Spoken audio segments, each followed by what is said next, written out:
الله الله ربي هو الله أدعوك أرجوك غوثا.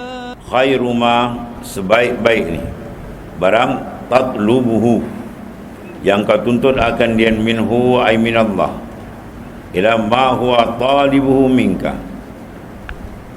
Sebagai hamba, abdi, fakir kita dengan Allah Subhanahu Wa Taala, maka kita melahirkan hajat kita, dan itulah yang hakikat kita berikatan kita dengan Allah Subhanahu Wa Taala. Kita hamba, Allah Taala merupakan al-ilah, Tuhan. Kita fakir, dia wani, maha kaya. Dan disuruh ud'uni astajib lakum, minta oleh kamu nanti aku perkenankan.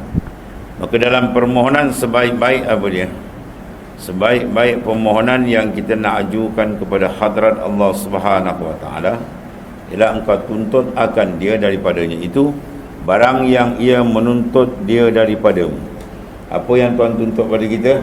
Menzahirkan akan keabdian, ubudiyah, mengenal marifat akan itu Tuhan suruh. Ya, aku suka, maknanya aku dikenal, maka aku jadikan inni uhibbu an u'rifa fa khalaqal khalq. Aku kasih aku dikenal, maka aku jadikanlah hamba ni. Jadi Allah Ta'ala kasih dan tuntut supaya dia dikenali. Jadi kita minta, ya Allah, jadikanlah hamba-Mu ini orang yang benar-benar mengenali akan dikau. Ya, dia minta supaya kita ni orang yang betul-betul kenal Allah Ta'ala. Dia berjalan, dia kenal Tuhan. Dia duduk, dia kenal Tuhan. Dia makan, minum, dia berjalan, semua dia kenal Tuhan. Ya, yang dia makan ni dia tak kenal Tuhan. Dia berjalan ni nampak dunia Ustaz dah tak kenal Tuhan. Jangan, ya. Dalam setiap saat kita kena ada makrifat dengan Allah Ta'ala. Setiap saat kita kena buat benda tu dituntut oleh Allah Ta'ala, ya, supaya kita sentiasa mengenali dia, perasan dengan dia di mana saja kita berada. Jadi kita minta itulah, ya. Kita minta supaya kita kenal dia sebenar-benar kenal dan melahirkan kehambaan sebenar-benar hamba. Ma khalaqtul jinna wal ins illa liya'budun. Kita ajikan jin dan manusia melainkan supaya mereka kenal dan terusnya mengabdikan diri kepada Ta'ala.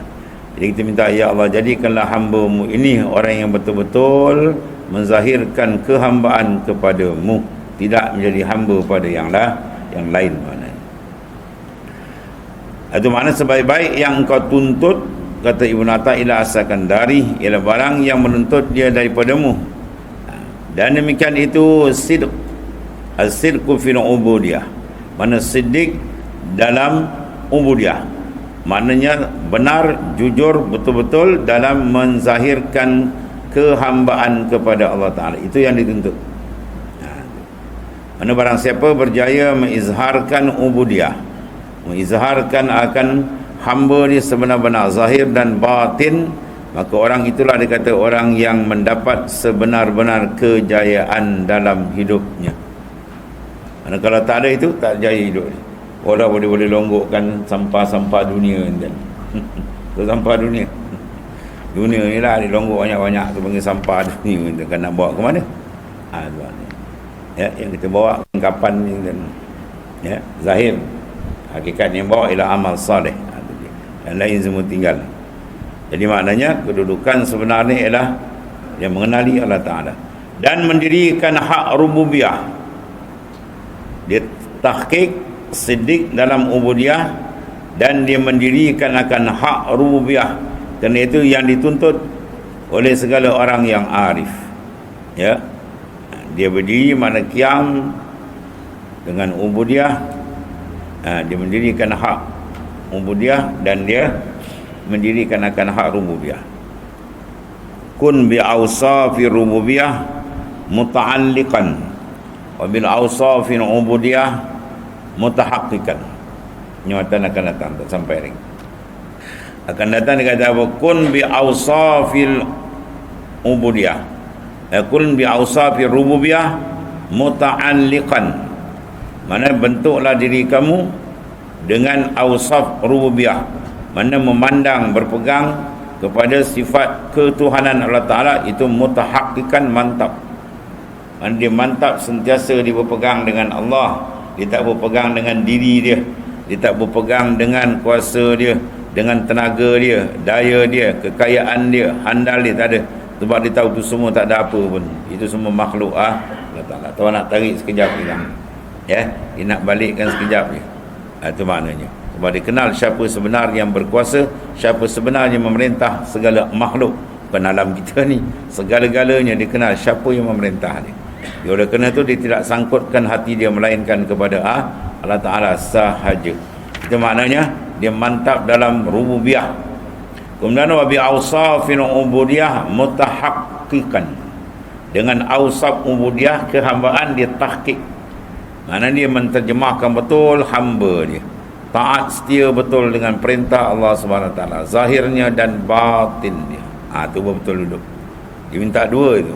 Tahqiq kita dalam memandang betul, syuhud akan ketuhanan Allah.